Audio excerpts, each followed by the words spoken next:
আজকে আমরা কৃষক বন্ধু সম্বন্ধে কিছু তথ্য জেনে নেব। আমরা সবাই জানি কৃষক বন্ধু স্ট্যাটাস চেক করতে গেলে এমন একটা লেখা চলে আসছে, যার কারণে আমরা কৃষক বন্ধু স্ট্যাটাস চেক করতে পারছি না। এই কারণে এখন আমাদের এই যে হোয়াটসঅ্যাপ নম্বরে আমরা চেক করতে পারছি, অনেকের আবার প্রবলেম হচ্ছে, হোয়াটসঅ্যাপেও চেক করতে পারছেন না। তা এই সাইটটা কবে খুলবে বা কবে থেকে আবার এইভাবে আপনারা স্ট্যাটাস চেক করতে পারবেন, সব কিছু আমরা আলোচনা করব। তার জন্য সবাইকে রিকোয়েস্ট করবো চ্যানেলটাকে অবশ্যই সাবস্ক্রাইব করে রাখুন এবং নিত্য নতুন এমন ভিডিও পাওয়ার জন্য বেল আইকন চেপে অল নোটিফিকেশান অন করে রাখুন। তার জন্য আপনাদের একটা এরকম গুগল ব্রাউজারে আসতে হবে, এসে লিখতে হবে কৃষক বন্ধু। লেখার পরে যখন সার্চ করবেন এমন একটা পেজ চলে আসবে।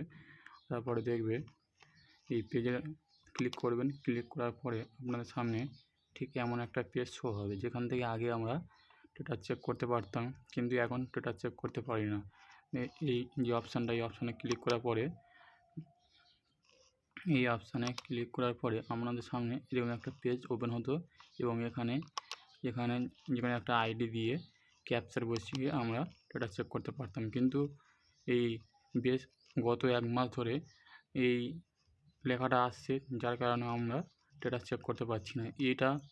এই প্রসেসে কবে থেকে আপনারা স্ট্যাটাস চেক করতে পারবেন, তা রেডিও সূত্রের মারফত খবর পেলাম যে বেশ কিছুদিনের মধ্যে এই যে প্রবলেমটাকে সলভ হয়ে যাবে এবং বেশ কিছুদিন পর থেকে, মানে মার্চের মাঝখান থেকে, অর্থাৎ 15 পর থেকে আপনারা স্ট্যাটাস এখান থেকে চেক করতে পারবেন। অর্থাৎ যদি 15 থেকে না হয় তাহলে 20-22 থেকে, মানে মার্চ মাসের লাস্ট উইক থেকে আপনারা স্ট্যাটাস চেক করতে পারবেন খুব সহজে এই প্রসেসে।